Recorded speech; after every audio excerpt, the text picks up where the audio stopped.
बहुत सावधानी से कथा सुनिएगा और अपने चित्त में उतारिए। शिव महापुराण की कथा जिसके घर में चल रही है, जिसके टीवियों पर चल रही है, जिसके फेसबुक यूट्यूब पर चल रही है, जिसके मोबाइलों में चल रही है, घर में भले 5 मिनट शिव महापुराण की कथा चले, पर प्रतिदिन अपने मोबाइल को चालू कर 5 मिनट शिव पुराण चालू कर छोड़ दिया। घर में टीवियों पर अगर कथा आए तो भले सुनो चाहे नहीं सुनो, 5-10 मिनट उस टीवी को चालू कर छोड़ा करो, जिससे वो शिव महापुराण के शब्द हमारे घर के वातावरण को शुद्ध करें। भोजन, भजन, धन और नारी, ये 4 पर्दे में अच्छे लगते हैं। क्या क्या जम के बोलो। भोजन, भजन, धन और नारी, ये 4 पर्दे में अच्छे लगते हैं। भोजन करो तो पर्दे में बैठ कर करो, भोजन बनाओ तो पर्दे में बनाओ, और धन भी रखना है तो पर्दे में रखिए, तिजोरी में रखिए। और भजन करना है तो गौमुखी माला भी अपने गौमुखी के अंतर्गत होना चाहिए, भजन भी पर्दे में हो। और नारी भी जरा सा भोजन। वो दुर्योधन ने कहा शकुनी मामा से, मामा मेरे इतने भाई मर रहे हैं और 5 पांडव नहीं मर रहे, अगर इनको मारना चाहे तो भीष्म पितामह 2 क्षण में मार दे। आखिर ये भीष्म पितामह को क्रोध क्यों नहीं आ रहा, इनको गुस्सा क्यों नहीं आ रहा? तो कहा इनको गुस्सा ना आने का कारण केवल इतना है क्योंकि भीष्म पितामह जब भोजन करने जाते हैं तो भोजन जो भीष्म पितामह करते हैं वो पर्दे में करते हैं। अगर भीष्म पितामह के भोजन पर चंडाल की दृष्टि पड़ जाए तो भीष्म पितामह को क्रोध आ जाए। तो मामा ये बताओ कि उस भीष्म पितामह के भोजन पर चंडाल की दृष्टि पड़ना है तो भीष्म पितामह तो एकांत में भोजन करते हैं, पर्दे में भोजन करते हैं, फिर मैं चंडाल कैसे भेजूं? इतने में शकुनी मामा ने कहा, भांजे तू चंडाल से कम है क्या? तेरी दृष्टि दे, तो तेरी दृष्टि दे। और जैसे दुर्योधन ने कहा मामा तुम मुझे चंडाल कह रहे हो, नहीं कह नहीं रहा, मैं तो प्रैक्टिकल करने की बात कर रहा हूं, प्रैक्टिकल करके देख ले। और जैसे ही दुर्योधन ने भीष्म पितामह के भोजन पर अपनी दृष्टि दी और आज भीष्म पितामह ने संकल्प ले लिया कि कल का सूर्यास्त होते हुए अर्जुन नहीं देख पाएगा, मात्र भोजन करा और बुद्धि बिगड़ गई। ये भोजन का असर है।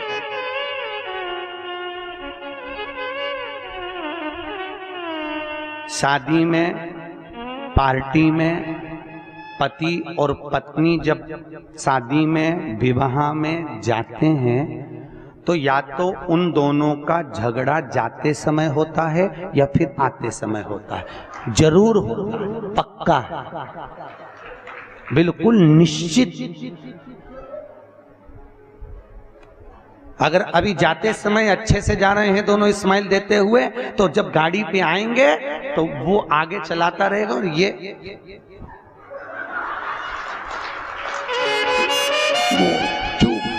बोले आवाज तक कुछ आवाज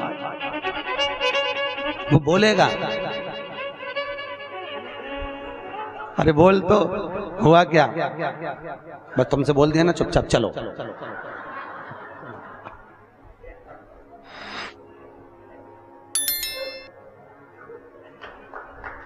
चलो चुपचाप। क्यों? अब कोई समझ तो पाया नहीं, कथा में समझ जा। भोजन का असर है, जैसा खाया अन्न वैसा हो गया मन। हमारे अग्रवाल जी द्वारा रोज कथा के बाद में प्रतिदिन शाम को भंडारा प्रसादी रखी जाती है। क्यों? क्योंकि जो भोजन बन रहा है उसमें यहाँ की कथा का पूरा प्रेशर पड़ रहा है और वो अन्न शुद्ध होता जाता है। तो जितना खाकर जाएंगे घर जाकर भी रात में भी सपने में शंकर जी नजर आएंगे, सपने में भी भोलेनाथ दिखेगा। और शादी पार्टी में से भोजन कर कर आओगे, अब रेंदो कथा पे चले, तो सपने में भी कुछ नहीं दिखना। भोजन का जैसा खाया अन्न वैसा हो गया मन। भोजन का बड़ा असर पड़ता। जैसा पिया पानी वैसी हो गई पानी, और जैसा पिया दूध वैसा बन गया बुद्धि। बुद्धि गाय से बनती है? दूध से। गौ माता का दूध पियोगे तो गाय जैसे निर्मल हो जाओगे, थैली का पियोगे तो थैली, डब्बा पियोगे तो डब्बा। तुम जैसा दुग्ध का पान कर रहे हो वैसी अपनी प्रवृत्ति बन रही है। भीष्म गीता के अंतर्गत भीष्म पितामह ने बाणों की सैया पर पड़े रहकर अर्जुन को ज्ञान उपदेश दिया। अर्जुन, 4 तरह का भोजन बेकार होता है। अर्जुन ने पूछा, महाराज कौन कौन सा पितामह? पितामह ने कहा, 4 तरह का भोजन बेकार है। पहला, अर्जुन, जिस भोजन की थाली को कोई लांग कर चले जाए वो नाली में पड़े हुए कीचड़ के बराबर है। दूसरे नंबर का भोजन, जिस भोजन की थाली में ठोकर लग गई वो कीचड़ के बराबर है। और तीसरे नंबर का भोजन, जिस भोजन की थाली में केश पड़ा हो, बाल पड़ा हो, वह दरिद्रता प्रदान करने वाला होता है। और चौथे नंबर का भोजन, अर्जुन सुन, पति और पत्नी अगर एक ही थाली में साथ बैठकर भोजन कर रहे हो तो वो मदिरा के बराबर होता है, मदिरा के तुल्य है। और अर्जुन, पति के जीवने के बाद अगर पत्नी उसी थाली में भोजन करती है तो वो चारों तीर्थों के मंदिर के प्रसाद से बड़ा महाप्रसाद बन जाता है। उस प्रसाद को वो ग्रहण करता। अब तुम्हें सास कितना समझाती है, बेटा साथ में बैठ के मत खाओ, पर तुम्हें बुरा लगता है। तुम्हें लगता है बताओ ये तो हमारा भला ही नहीं चाहती है, हमारा बुरा चाहता है। भैया वो क्यों कह रही है उसको मालूम है कि ये भोजन श्रेष्ठ नहीं होगा। हाँ, अगर दोनों को साथ बैठ के खाना है तो 2 थाली लगाओ, एक साथ बैठो, एक साथ खाओ, मना नहीं है। पर भोजन की एक थाली में दोनों को भोजन नहीं करना चाहिए।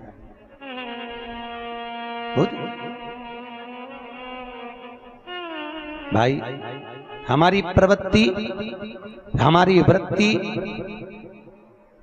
हमारा सुख, हमारा मन, भजन, भोजन, धन और नारी पर्दे में श्रेष्ठ लगे, वो सुख है। भगवान शिव की कथा कह रही है। भगवान ब्रह्मदेव को कहा गया आप सृष्टि की रचना करो। ब्रह्मा जी ने कहा सृष्टि कैसे बनाना है, तो भगवान शिव ने अपना अर्धनारीश्वर स्वरूप का दर्शन किया, पर ब्रह्मा जी को समझ में नहीं आया। ब्रह्मा जी ने अर्धनारीश्वर स्वरूप का दर्शन कर कर उनको समझ में नहीं आया, तो उनको लगा आधा पुरुष और आधा नारी बनाना है। उन्होंने किन्नर उत्पन्न कर दिए। अब जैसे किन्नर उत्पन्न करे तो पूरी सृष्टि किन्नरों की हो गई। भगवान शंकर ने आकर देखा तो शिव जी बोले ये क्या बना दिया ब्रह्मा जी? ब्रह्मा जी बोले आप ही ने तो बोला था कि आधा पुरुष आधा नारी बनाओ। अरे भगवान शंकर बोले मैंने तुमसे कहा था पुरुष और नारी बनाओ, तुमने दोनों को भेला करके बना दिया, इकट्ठा अलग अलग बनाइए, अलग अलग निर्माण करिए। तब ब्रह्मा जी ने अपनी जंघा से मनु शत्रुपा को उत्पन्न करा, अपने हृदय से दक्ष को उत्पन्न करा। मनु शत्रुपा को प्रकट कर कर उत्तान पात प्रियवत कन्या देवहूति प्रसूति आकुति प्रकट हुई। उसी में एक थी माता प्रसूति, क्या नाम है? माता।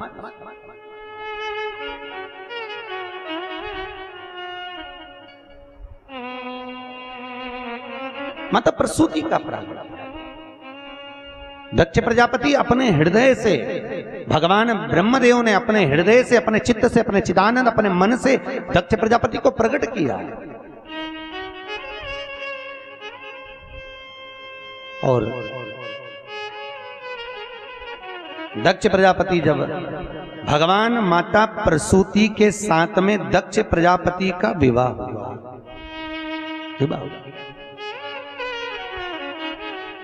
दक्ष प्रजापति और प्रसूति दोनों का मंगल विवाह हुआ।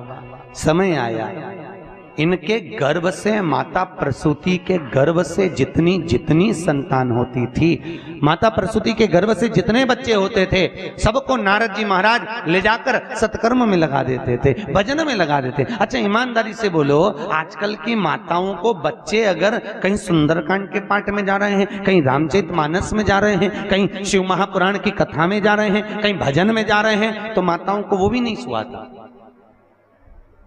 एक बहू को कहा पति ने, सुन आज हमारे दोस्त के यहाँ सुंदरकांड का पाठ है, चलेंगे। पत्नी बोलने लगी एक काम करो तुम ही चले जाना। पति ने थोड़ी देर बाद आकर बोला सुन आज हमारे एक दूसरे दोस्त के यहाँ पर पार्टी है, तो क्या मैं 4 बजे तैयार हो जाऊंगा। कितना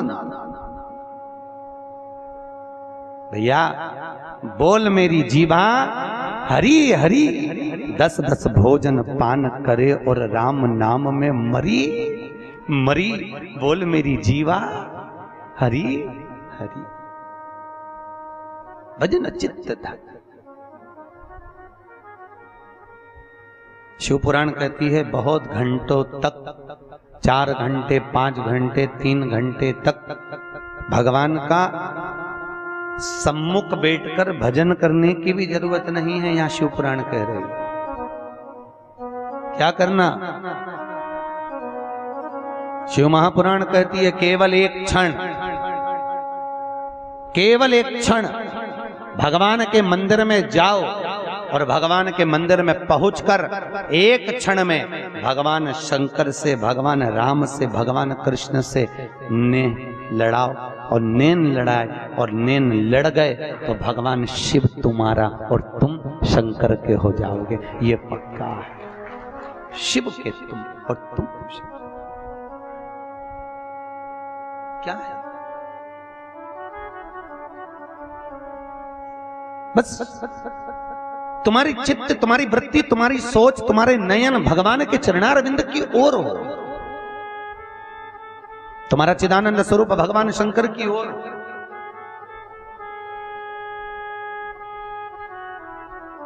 कहां मिलते हैं भगवान? बोले अरे बोलो तो शिव कहां मिलेंगे?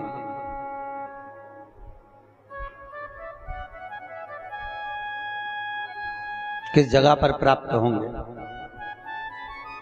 शिव महापुराण की कहती है शंकर को ढूंढने का सबसे सुंदर तरीका, कहीं मत जाइए, किसी स्थान पर नहीं, किसी जगह पर नहीं।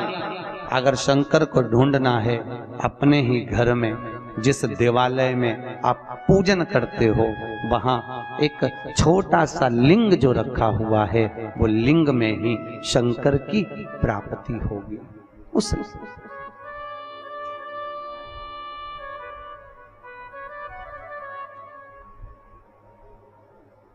कितना सुंदर भाव प्रकट किया आज हमारे नीरज भैया बोल रहे थे अग्रवाल जी के। हम तो अपने कमरे में थे, ब्राह्मण लोग अभिषेक करा रहे थे। उन्होंने पार्थिव शिवलिंग का निर्माण करा मट्टी का, और पार्थिव शिवलिंग का निर्माण करा, पूरा अभिषेक आदि हो गया।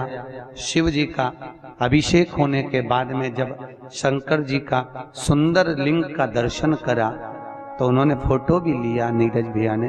उसमें भगवान शंकर के दोनों नयन, त्रिपुंड और मुख उस शिवलिंग में पार्थिव में दर्शन हो रहे हैं। और ऐसा लग रहा था जैसे बाबा भोलेनाथ उस नयन को खोल रहे हैं, बंद कर रहे हैं। उन्होंने हमको फोटो लाकर दिखाया, वीडियो दिखाया, गुरुजी देखो आज नीचे बाबा की कैसी करुणा हुई है। हमने कहा नीरज भैया करुणा बाबा हर जीव पर करता है, बस मन में भाव शुद्ध होना चाहिए। निर्मल मन सो मोहि पावा, मोहि छल छिद्र कपट ना। भगवान शंकर को अगर कुछ प्रियता लग रही है, भगवान शिव को अगर कुछ सुख लग रहा है, तो वो सत्यम शिवम सुंदर प्रियता उसमें।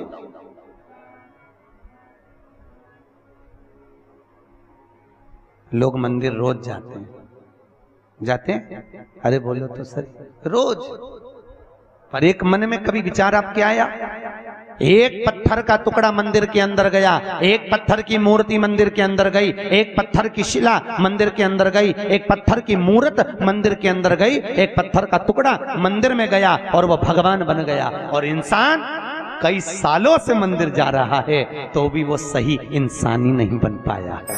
भगवान को बनने की बात ही दूसरी है, भगवान बनने की बात बहुत दूसरी है।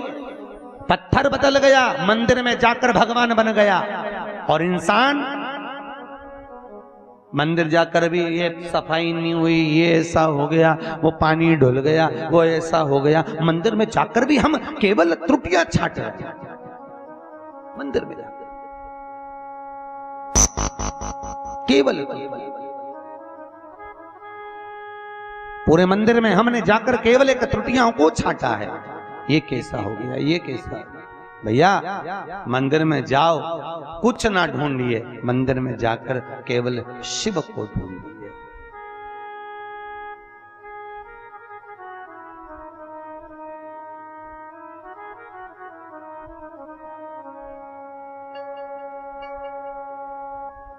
कहां मिल सकते हैं शिव? भगवान दक्ष प्रजापति सती मैया का विवाह हो गया, प्रसूति का विवाह हो गया। प्रसूति के विवाह के बाद में जितने बच्चों ने जन्म लिया उन सारे बच्चों को नारद जी ने सत्कर्म में लगा दिया। निवेदन है आपसे, बच्चों को कार मत दिलाओ, बच्चों को दिलाना है तो श्रेष्ठ संस्कार दिलाओ। क्यों? बच्चों को कार दिलाओगे तो बच्चे बेचकर खा जाएंगे, संस्कार दिलाओगे तो बच्चे कारों की लाइन लगा देंगे। कार घर में शोभा तब देगी जब बच्चों में संस्कार होंगे। जिन बच्चों में संस्कार ही नहीं है तो कार दिलाकर शोभा कहां से लेकर आओगे साहब? क्या करोगे शोभा? वो धन किस काम का जहां आए हुए अतिथि का मान न होवे? किस काम का? पहले के समय में छोटा सा घर होता था, पूरा परिवार एक साथ होता था। कितना बड़ा परिवार होता था, 3-4 काका काकी, 8-10 मामा, 5-10 बुआ, कितना बड़ा परिवार, छोटा सा मकान, सब उसी में आते, उसी से चले जाते। वहीं की वहीं उनको लड्डू पेड़ा दाल बाटी बाफला सब खिला खिला के, मालपुआ रबड़ी सब खिला खिला के उनको विदा भी कर देते। वहीं की वहीं सब सो भी जाते इतने से कमरे में, वहीं की वहीं बात भी हो जाती सारी। और अब जैसे जैसे मकान बढ़ गया,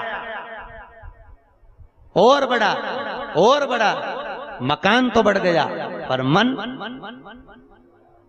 छोटा होता है। अब रिश्तेदार आते हैं तो पूछते हैं क्यों बहू नहीं दिख रही? तो सास 3 बार तो पानी का गिलास गिरा देती है कि 2-3 में से एक तो आ जाओ कमरे में से निकल। मेहमान आए हैं घर पर, बड़ी बहू सोचती है छोटी जाएगी, छोटी सोचती है मंजली जाएगी, मंजली सोचे संजली जाएगी। बेचारी सास अकेली चौका में गई रसोई घर में, पानी भर के ले आई और मेहमान को पिला दिया।